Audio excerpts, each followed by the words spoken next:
여러분, 유튜브에서 다시 뵙게 돼서 참으로 기뻐요. 오늘은요, 고영숙 수필집 행복필이 사 제주의 딸로 태어나서 행복했던 그 순간들 중에서 늘 거부해 오다가를 낭독할 거예요. 늘 거부해 오다가. 그야말로 올 4월은 활기가 넘쳤다.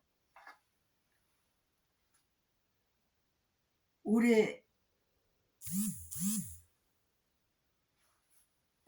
조그마하면서도 오래된 집을 어쩌다 구입을 하게 되었는데, 그 집을 수리하기 위해서 매일 비동에서 애추동까지 출퇴근을 하다시피 했으니까 말이다. 무엇보다도 좁다란 가로수길을 오가며 꽃샘추위에도 불구하고 자연의 섭리에 순응하며 싹을 틔우기 위해서 안간힘을 쓰고 있는 그들의 모습을 보면서 생명의 귀중함도 재인식하게 되었다.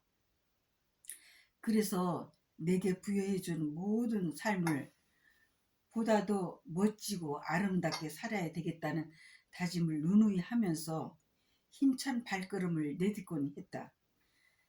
그런데 벚꽃은 어느새 활짝 피어서 살포시 꽃봉오리를 내밀고 있는 개나리와 어우러져 그야말로 우아함과 화사함을 한껏 과시하며 꽃대고를 이루기 시작했다. 그래서 늘 그 속을 걸어갈 때마다 그들에게 매료되어 무심결에 와, 너무 아름답고 화려해. 그것도 순식간에 꽃대거를 이루다니.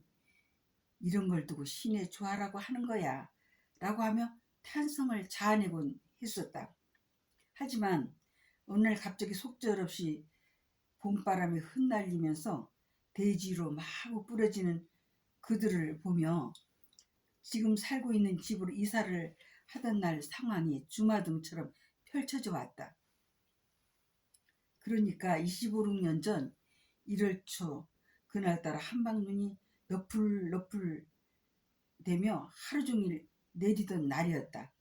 지금 30이 훌쩍 넘은 아들은 그때 7살이었는데 막무가내로 집으로 가자며 밤새 울었고, 그런 아들을 달래며 미어지는 가슴을 움켜쥔 채 나도 함께 울었다. 조그만 연못이 있었고 잔디가 깔려있는 그 외 공간에선 자전거를 타고 오갈 수 있는가 하면 그네까지 있어서 동네 아이들이 날마다 찾아와서 즐겨 놀기도 했었다.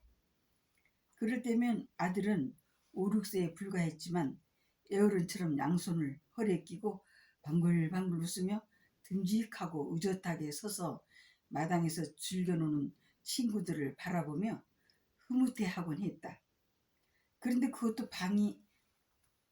조그만 방이 둘 있는 곳으로 이사를 했으니 어린 아들로선 도저히 납득이 안 갔던 것은 당연했다. 당시 난 어쩌다 성령 세미나를 받게 되어 천주교 어느 공동체에서 철야기도 및 성령 세미나 봉사를 하게 되었다. 남편과 함께 건축업을 하다가 부동산 경기가 침체 국면에 접어들자 우선 경기가 풀릴 때까지 뭐 좀 해보겠다는 생각으로 여성 전용 가게를 하게 되었는데, 그런 와중에 어느 지인의 권유로 성령 세미나를 받게 되었고, 거기에 성령의 강한 체험을 하게 되면서 성령 세미나를 받은 그 공동체에서 봉사까지 하게 되었다. 게다가 경제 활동을 하다가 못하게 되니까 가정 형편은 불보듯 뻔했다.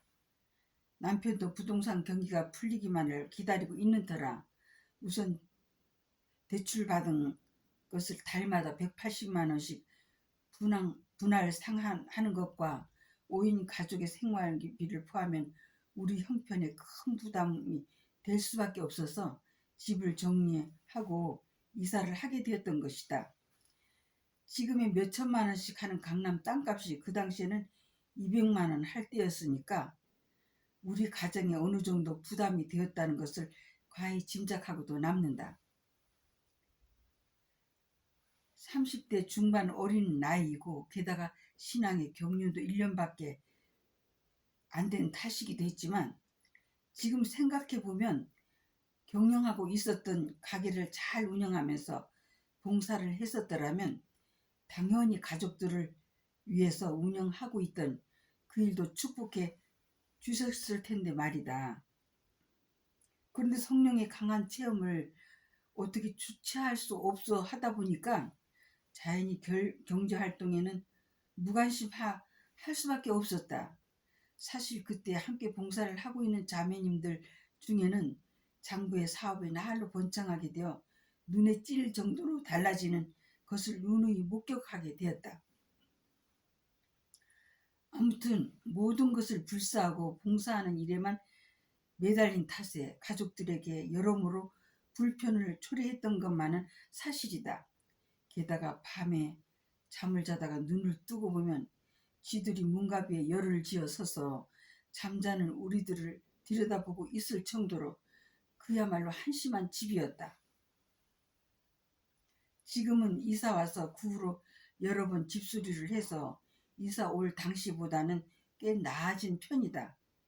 봉사를 하는 나로선 주님과 함께함으로 항상 기쁘고 충만할 수밖에 없었지만 모든 불편함을 감수할 수밖에 없었던 가족들은 오죽했겠는가를 어느 정도 신앙이 성숙되고 다져진 지금에 와서야 더욱 절감하게 되었다. 사실 이사 오기 전에 집에 비하면 세상 사람들이 보기엔 한심한 집이었지만 외출을 하고 집에 들어설 때면 그 어느 곳에서도 느껴보지 못한 평화로움과 푸근함이 나를 맞아주어서 그 모든 것을 불사하고 늘 기쁘게 봉사하는 일에 전념할 수 있었던 것 같다. 그러다가 세상적인 모습으로 돌아올 때에는 뜬 눈으로 밤을 새기 일쑤였다. 하루는 밤에 잠은 오지 않고 해서 이 생각 저 생각 하다가 깜빡 잠이 들게 되었는데 세상에 우리가 살고 있는 그곳에 30층에 가까운 빌딩이 들어서 있는데 글쎄 한 층 전체가 우리 집이 아닌가. 게다가 우리가 그렇게 되니까 뒤에서 수근거리며 손가락질 하던 친척들이 때를 지어 몰려와서는 부러워서 어쩔 줄을 몰라 하는 꿈을 꾸다가 잠을 깨게 되었다. 비록 꿈에 불과했지만 주를 믿음으로 꼭 그렇게 해주실 것이라는 희망을 늘 마음속에 품고 살아오고 있다. 그에 부응하는 삶을 잘 살아야지 하는 생각과 함께 사실 우리 동네가 빌딩 숲이어서 더군다나 우리 집은 구석진 곳이라 여느 1층 집보다는 덜 밝은 편이고 규모도 작지만 말이다. 어느 날 봉사에서 그래도 평소에 대화를 자주 나누는 편에 속하는 자매님에게 우리가 이사를 하게 되었는데 그야말로 주위에는 빌딩과 대형 아파트들만 수두룩하게 자리 잡고 있어서 마음이 꽤 편치 못하다고 했더니 그 자매님 말 하지만 자매님네도 그만큼 보유하고 있다는 거예요 라고 하는 말이 꽤 위로가 되면서 그래 필시 내게 뭔가를 바라고 계셔 더 좋은 것을 주기 위해서 말이야. 하지만 그게 언제가 될지 하면서도 그때 품었던 희망을 늘 간직하고 산다. 그래 맞아. 주께서도 특히 당신 뜻대로 잘 살려고 노력한 자녀들을 위해서 모든 것을 제대로 누리며 살라고 이 세상 우주 만물을 창조하신 것이 아닌가. 세상 모든 사람들이 부모의 바람에 부응하는 삶을 잘 사는 자기 자녀들에게 무엇이든지 아낌없이 내어주고 싶은 마음처럼 말이야 라는 생각을 늘 하면서 그러니까 하느님 아버지 뜻대로 잘 살려고 노력해야지 라는 다짐을 굳게 하면서 아들이 초등학교 때 일이다. 그것도 처음으로 친구를 데리고 와서는 마루에서 머뭇머뭇하다가 내 방으로 들어가야지 하며 평소에 자기가 쓰지도 않는 작은 방으로 들어가지 않는가. 당연히 엄마 아빠 자기 셋이서 함께 쓰는 방으로 들어가지 않고 말이다. 세상에 저 어린 것이 자기 친구에게 자존심을 세우기 위해서 저러는구나 라고 생각하며 순간 가슴이 쓰려와서 몸둘 바를 몰랐다. 늘 신앙인의 입장에서 다만 아들이 제 몫을 다함으로 해서 다른 사람의 모범이 되고 사회에 기여하는 그런 아들이 되었으면 하는 바람이 컸던 터라 주문할 때마다